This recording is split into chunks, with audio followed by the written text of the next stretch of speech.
Hello दोस्तों, स्वागत है आपके अपने यूट्यूब चैनल ऑफिशियल सूरज में। दोस्तों, मैं जेनिक इलेक्टिव पेपर 2 पर वीवीआई क्वेश्चंस सामने लेकर करके आया हूँ। जो छात्र छात्राएं इतिहास यानी कि हिस्ट्री विषय का चयन किए हैं, ठीक है। कल उन लोगों का दोस्तों सेमेस्टर 1 जी पेपर 1 का एग्ज़ाम है।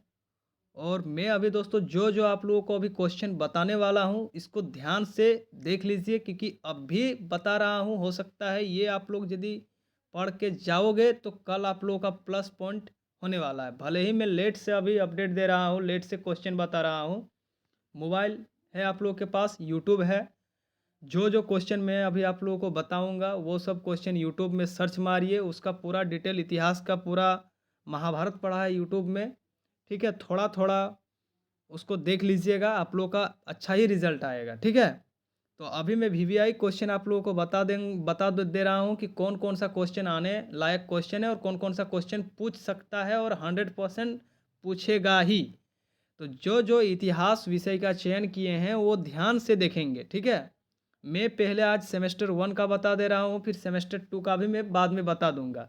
पहले कल का एग्ज़ाम का आप लोग अच्छा से अध्ययन कर लीजिए, ठीक है। तो आप लोग दोस्तों देख सकते हैं कि यहाँ पर लिखा हुआ है सेमेस्टर 1, ठीक है, मतलब फर्स्ट सेमेस्टर। सब्जेक्ट कोड देख सकते हैं, जी पेपर 1 एनिसेंट इंडियन हिस्ट्री पढ़ना है आप लोगों को। हड़प्पा सिविलाइजेशन टू मौर्य काल तक, प्राचीन भारत का इतिहास पढ़ना है, हड़प्पा सभ्यता से मौर्य काल तक कल आप लोगों का क्वेश्चन पूछेगा।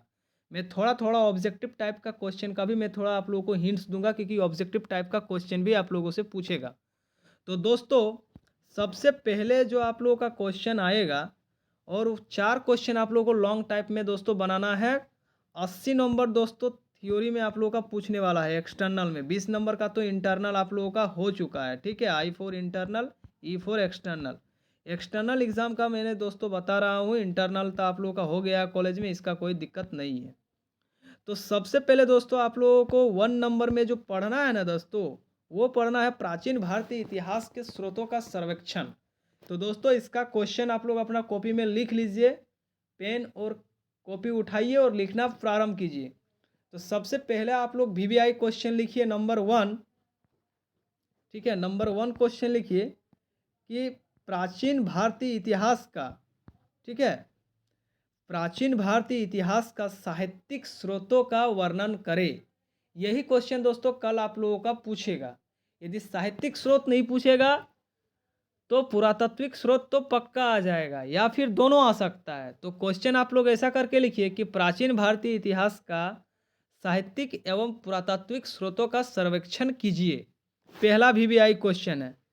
दूसरा दोस्तों जो वीवीआई क्वेश्चन है वो है हड़प्पा सभ्यता का नगर उत्पत्ति एवं नगर विस्तार पर प्रकाश डाले, ठीक है। हड़प्पा सभ्यता की उत्पत्ति एवं उसके नगर विस्तार पर प्रकाश डाले, या फिर नगर योजना पर प्रकाश डाले, पतन नहीं पूछेगा, ठीक है। वैदिक सभ्यता को दोस्तों आप लोगों को पढ़ के नहीं जाना है, ये थोड़ा लॉन्ग में पड़ जाएगा, ठीक है। वर्ण व्यवस्था आप लोगों को पढ़ के जाना है शॉर्ट में, और जाति व्यवस्था पढ़ के जाना है आप लोगों को शॉर्ट में, ठीक है। ये शॉर्ट में आप लोगों को पूछ देगा। फिर दोस्तों और एक क्वेश्चन लिखिए, महात्मा बुद्ध का जीवनी तथा उनके उपलब्धियों पर प्रकाश डाले। थर्ड क्वेश्चन आप लोग लिखिएगा दोस्तों, महात्मा बुद्ध का जीवनी तथा उनके उपलब्धियों पर प्रकाश डाले। जैन धर्म को पढ़ के मत जाइए, जहाँ बौद्ध धर्म आ जाता है वहाँ जैन धर्म नहीं पूछता है, किस्मत खराब रहने से जैन धर्म पूछेगा। इसके बाद मगध साम्राज्य का उत्कर्ष से भी आप लोग मत पढ़ के जाइएगा, ठीक है, कोई दिक्कत नहीं है। इधर मौर्य काल और अशोक जिंदाबाद है, ये है।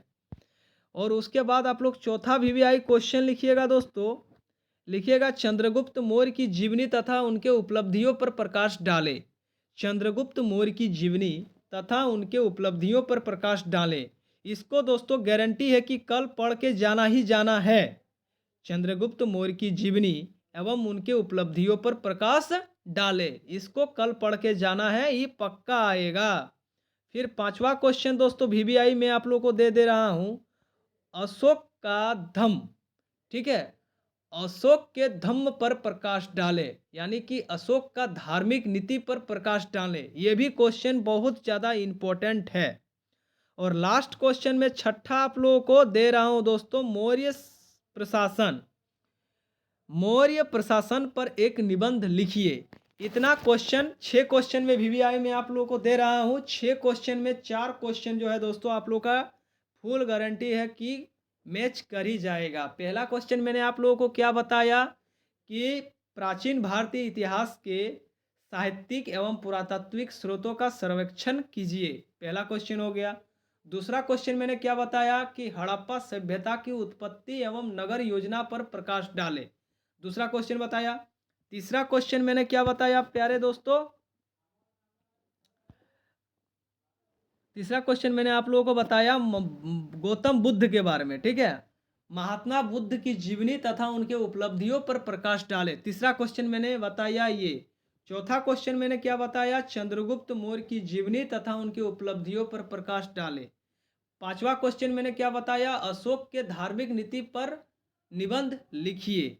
और छठा क्वेश्चन मैंने क्या बताया, मौर्य साम्राज्य का प्रशासन, मौर्य साम्राज्य के प्रशासन पर एक निबंध लिखिए, यानी कि मौर्य एडमिनिस्ट्रेटिव। इतना यदि 6 क्वेश्चन आप लोग पढ़ के जाएंगे तो डेफिनेटली है आपका एग्जाम बहुत ही ज़्यादा बेस्ट जाएगा। अलेक्जेंडर को मत पढ़ के जाइए, मौर्य साम्राज्य का आर्थिक सामाजिक राजनीतिक स्थिति भी मत पढ़ के जाइए, लेकिन मौर्य प्रशासन पढ़ के बहुत ज़्यादा जरूरी है। चंद्रगुप्त मौर्य को पढ़ना बहुत ज़्यादा जरूरी है। अशोक को पढ़ना बहुत ज़्यादा जरूरी है। गौतम बुद्ध को पढ़ना बहुत ज़्यादा जरूरी है। हड़प्पा सभ्यता को बहुत ज़्यादा पढ़ना जरूरी है। और प्राचीन भारतीय इतिहास का साहित्यिक और पुरातात्विक दोनों पढ़ के जाइएगा। इतना यदि आप लोग पढ़ लेते हो तो आप लोग का अच्छा मार्क्स आ जाएगा। और मैं शॉर्ट में फिर मैंने बताया अलेक्जेंडर पूछ सकता है शॉर्ट में, जैन धर्म पूछ सकता है शॉर्ट में, ठीक है। ये सब आप लोगों का शॉर्ट में पूछ सकता है। ऑब्जेक्टिव टाइप दोस्तों किस टाइप से क्वेश्चन पूछ सकता है इसके बारे में मैं अभी आप लोगों से डिस्कस कर रहा हूँ। जैसे कि महात्मा बुद्ध का जन्म कब हुआ था इसको जाके पढ़ के जाना है तो 563 ईसा पूर्व में महात्मा बुद्ध का जन्म हुआ था।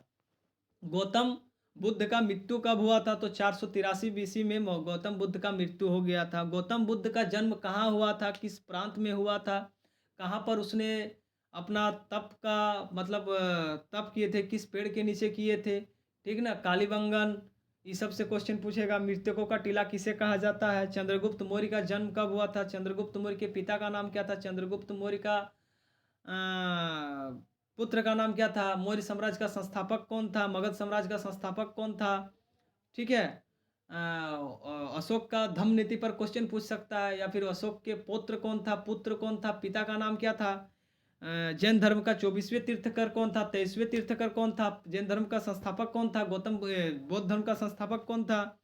और हड़प्पा सभ्यता से भी क्वेश्चन पूछेगा, वैदिक सभ्यता से भी ऑब्जेक्टिव टाइप क्वेश्चन पूछेगा। तो ऑब्जेक्टिव को पढ़ने के लिए आप लोग अच्छा से पढ़ के जाना है हिस्ट्री को। विवाह कितना टाइप का होता है, संस्कार कितना टाइप का होता है, ठीक है ना। कास्ट सिस्टम को, प्राचीन भारत में कास्ट सिस्टम को कितने वर्गों में बांटा गया था, इतना सारा आप लोगों को दोस्तों पढ़ के जाना है सेमेस्टर 1 में। तो मैंने आप लोगों को 6 क्वेश्चन वीवीआई दोस्तों मैंने आप लोगों को बताया। पहला, प्राचीन भारतीय इतिहास का साहित्यिक एवं पुरातात्विक स्रोतों का सर्वेक्षण, क्या बोलते हैं उसको, हड़प्पा सभ्यता, ठीक है, जिसको हम लोग सिंधु घाटी सभ्यता भी बोलते हैं, उसका नगर योजना और विस्तार पढ़ के जाना जरूरी है। उसके बाद गौतम बुद्ध का जीवनी और उसका उपलब्धि पढ़ के जाना जरूरी है। चंद्रगुप्त मौर्य का जीवनी और उसका उपलब्धि पढ़ के जाना जरूरी है। अशोक का धार्मिक नीति पढ़ के बहुत ज़्यादा जरूरी है, उसको धार्मिक नीति को पढ़ के तो जाना ही है अशोक का। और लास्ट क्वेश्चन मौर्य साम्राज्य, ठीक है, मौर्य साम्राज्य का आपका एडमिनिस्ट्रेटिव प्रशासन, मौर्य साम्राज्य का प्रशासन पर एक निबंध। इतना पढ़ के जाइए, बेड़ा पार लग जाएगा, ठीक है दोस्तों। ये मैं सेमेस्टर 1 का टाइम को देखते हुए मैं सेमेस्टर 1 का ही खाली बता पाया, जी पेपर 1 का ही बता पाया। फिर जब जी पेपर 2 का एग्जाम होगा फिर उसका भी मैं वीवीआई क्वेश्चन आप लोगों को छाट के 6 को बता दूंगा, ठीक है दोस्तों। तब तक के लिए जय हिंद, जय भारत, जोहार, झारखंड। थैंक यू दोस्तों।